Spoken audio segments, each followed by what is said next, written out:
Rome is a republic. There are no kings, no one single person ruling. Consuls are elected by popular vote, and they only serve a limited term. But you have grander ambitions. You don't wish to rule for 1 year. You wish to rule Rome forever.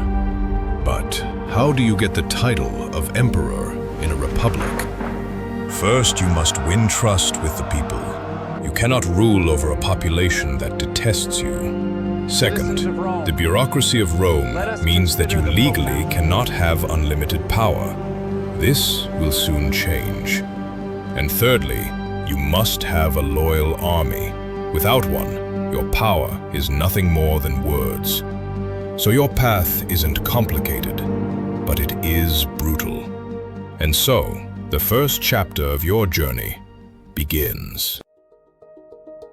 For now, you'll have to play the game by the rules. The first move isn't the sword, but words and great spectacles.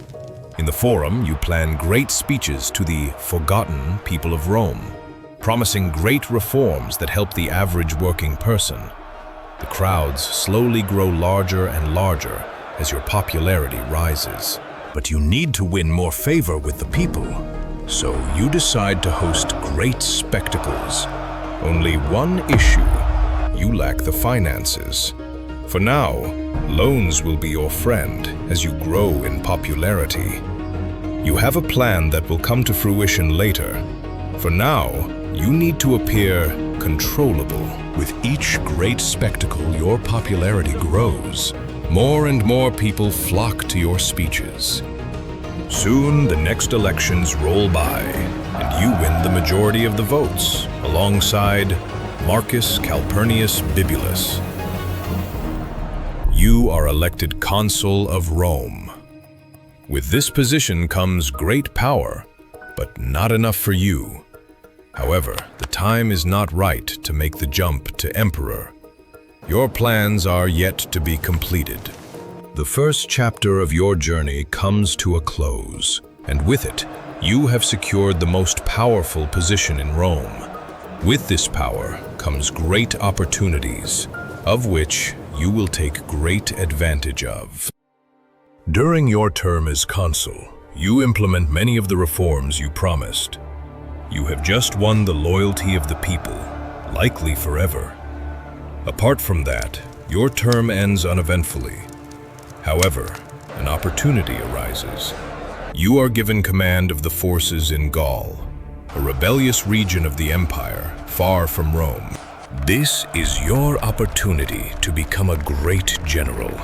Win loyalty with the army and secure finances to pay your loans off. You arrive in Gaul and immediately begin to suppress the Gallic tribes in France. You spend the next decade winning successive campaigns and enriching yourself. The army soon grows fond of your leadership. But there are rumblings back in Rome. Rumors spread that the senators are growing jealous of your success. And soon, an order comes in from Rome. You are to disband your army and return to Rome. Rome has just sent you an ultimatum. If you return to Rome alone, you will likely be tried for treason. But Rome has played right into your hands. And so, the second chapter of your journey ends. The last chapter is where you will obtain unlimited power. Matters of utmost importance for the Republic. You gather your forces in Gaul and begin the long march back to Rome. Morale is high, and the soldiers remain steadfastly loyal to you. A series of messengers relays more orders from Rome. All are ignored by you. Words cannot prevent what is to come for Rome. The march continues until you reach the Rubicon River. Geographically, it is an insignificant river, easy to cross by your armies, but in law, it is hugely significant.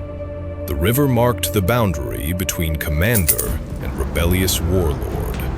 Any army that crossed the river would be considered an enemy of Rome. And so, you cross the Rubicon. The die is cast. You march on Rome. Senators flee en masse, and the people cheer you into the city. But this time you have not come for the position of consul, but the position of emperor, the first of its kind in Rome. The senators that remain can do little, as you control the army and have the support of the people. The bureaucracy is swept aside, and your ambitions of power have been achieved. You are Emperor of Rome.